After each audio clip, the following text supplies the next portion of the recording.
Hey, quelle est la femelle du hamster? Eh oui, Amsterdam. Ouais, bon, d'accord, je sors. Enfin, plutôt je rentre. Ouais, bon. Dossier Sign Vidan in de Nederlandse Hoofdstad Amsterdam. En we zullen schnell stoppen met het spreken van dit taal, want het moet een bloedbad zijn.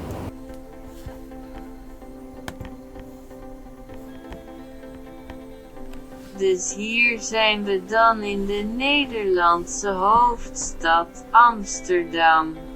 En we zullen snel stoppen met het spreken van deze taal, want het moet een bloedbad zijn. Ouais, bon, du coup, Amsterdam est la capitale des Pays-Bas, peuplée de près de 850 000 habitants, ce qui en fait la 20e ville la plus peuplée d'Europe.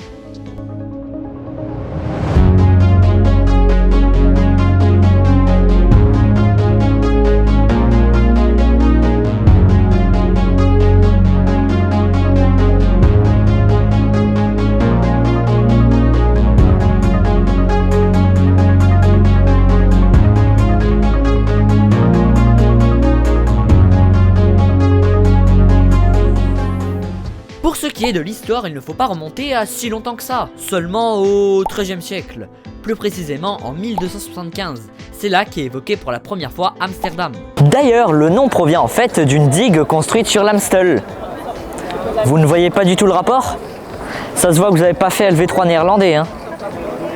Comme moi en fait. Merci Google Trad.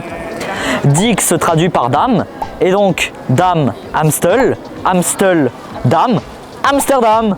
Dû à sa proximité avec les voies maritimes, la ville devient rapidement un centre commercial important. Bon, après, ce que vous voyez, c'est qui Charles Quint? C'est le roi d'Espagne dès 1516. Et comme héritage de sa grand-mère, il obtient les Pays-Bas. Ouais, rien que ça. Si vous êtes bon en histoire, vous pourrez aussi remarquer que 1516 se situe dans les années des grandes découvertes, ce qui va largement aider Amsterdam à se développer jusqu'à devenir le port le plus important du monde. Tout se passe bien dans le meilleur des mondes, et ben non, ça aurait été trop beau. En effet, le successeur de Charles est bien plus intransigeant sur la politique du pays. Ceux qui ne passent pas pour la population et voudront leur indépendance.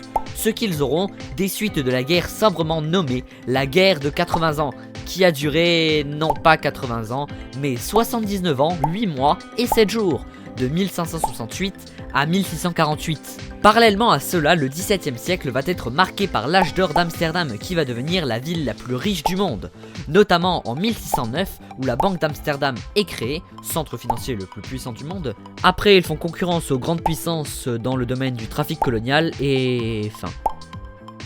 L'Angleterre reprenne la main et Amsterdam perd en puissance. Ah, et histoire d'enfoncer encore plus le couteau dans la plaie, oui, moi je le remue pas, ben là, il deviendra la nouvelle capitale des Pays-Bas. Mais ce bon vieux Napoléon, en 1810, remettra Amsterdam en tant que capitale. D'ailleurs, lors de la révolution industrielle, la ville connaîtra un nouvel essor. 20e siècle, le pays tente de rester neutre pendant les deux guerres, mais les nazis s'en foutent totalement et l'envahissent. Et ils feront déporter pas moins de 100 000 juifs, dont Anne Frank. Mais ça, on en reparle juste après.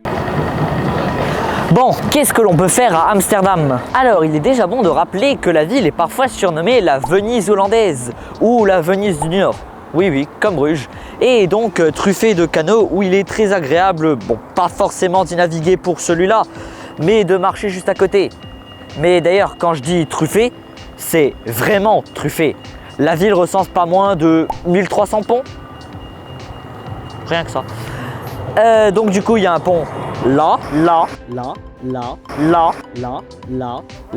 Mais bon, je vais peut-être pas faire tous les ponts, sinon la vidéo durerait un peu trop de temps, à mon goût. Vous pourrez également voir d'innombrables musées, dont le Rijksmuseum, qui est le plus grand du pays.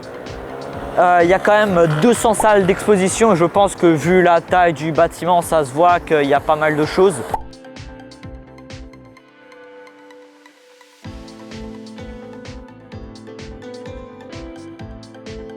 Et en effet, il y a plus de 1 million de choses exposées. Donc œuvres d'art, du Rembrandt, des sculptures et plein d'autres trucs. Sinon, vous avez le musée Van Gogh, dénombrant la plus grande collection du célèbre artiste, avec pas moins de 220 tableaux, un demi-millier de ses dessins et esquisses, mais aussi près d'un millier de ses lettres. Sinon, vous retrouverez le musée Nemo avec sa jolie forme de coque de bateau, National Maritime ou encore Heineken. Outre tous ces musées, vous pourrez retrouver ici la maison d'Anne Frank. En effet, c'est ici que elle et sa famille ont fui les nazis en 1942. Avec là-haut l'annexe où ils ont vécu. Et là, je pense que vous savez comment ça va se finir pour la famille. Bah déjà parce que vous avez normalement écouté le début de la vidéo. Seul le père Otto sortira vivant du camp de concentration d'Auschwitz. C'est de là qu'il fera publier le journal de sa fille, le journal d'Anne Frank, en 1947. Dans un registre un peu plus joyeux, vous trouverez le très beau parc Vondelpark. D'ailleurs, il tient ce nom de Just von den Wandel. Petite remarque sur l'architecture qui, comment dire, est particulière. En effet, en vous baladant dans les rues, vous pourrez remarquer que les bâtiments ne sont pas tout à fait droits et ont tendance à être inclinés vers l'avant. Il y a une explication. En fait, pour les premiers bâtiments, construits alors en bois, ils se sont fait déformer par l'Amstel. Après, les maisons ont été faites en briques, mais la tradition est restée, malgré une interdiction temporaire.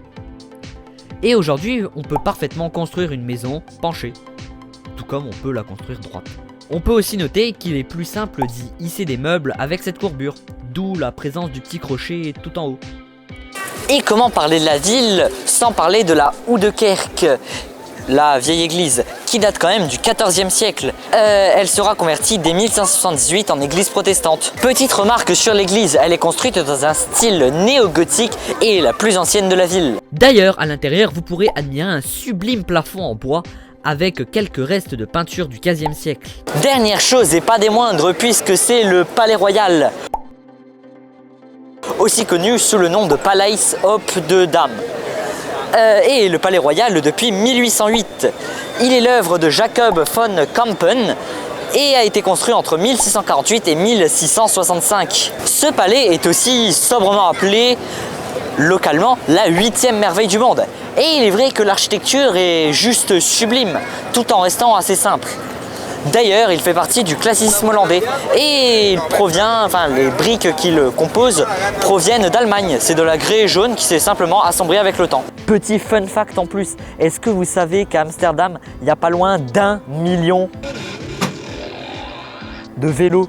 En bref, Amsterdam est une jolie et grande ville, 2 fois plus grande que Paris, parfois un peu bancale, à visiter ou à revisiter. D'ailleurs, pour ceux qui n'ont pas appris l'option néerlandais pendant les études, pas d'inquiétude, tout le monde parle très bien anglais. Et au fait, Amsterdam se classe 6e au rang mondial des villes les plus sûres du monde. Donc je pense que c'est une bonne raison pour visiter, non? C'est du smoothie. C'est du smoothie.